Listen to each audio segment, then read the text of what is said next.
बुरी और लालच से बनी थी, और दूसरी तरफ मोहन, जिसकी ईमानदारी ने उसे थका तो दिया था पर झुकाया नहीं था।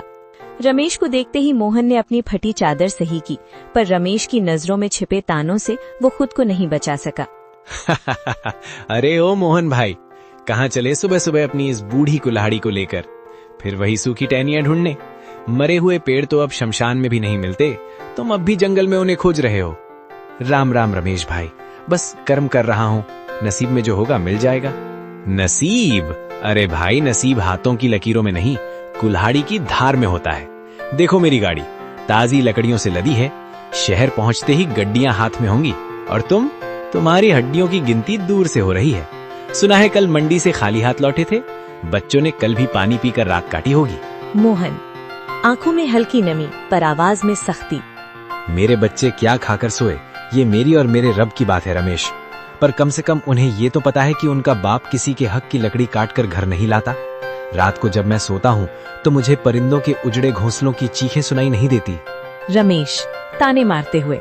आदर्शों से पेट नहीं भरता मोहन, ये जो तुम ईमान ईमान की माला जपते हो ना, इसी ने तुम्हें इस हाल में पहुंचाया है। तुम्हारी विमला बेचारी फटी साड़ी सिल सिल कर थक गई है, और तुम यहाँ जंगलों में भूत बनकर घूम रहे हो।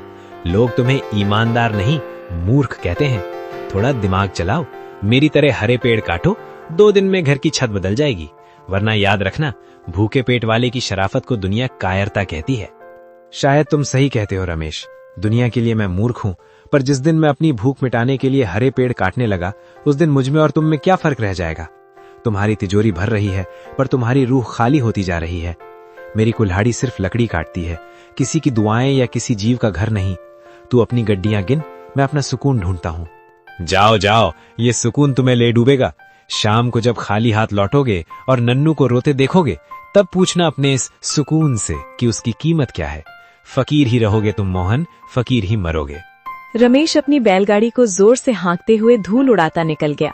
मोहन वहीं खड़ा धूल साफ करता रहा। उसकी आंखों में आंसू थे, पर दिल में एक अजीब सा संकल्प। उसने अपनी कुल्हाड़ी मजबूती से पकड़ी और उस घने जंगल की ओर कदम बढ़ा गए, जहां आज उसकी परीक्षा होने वाली थी।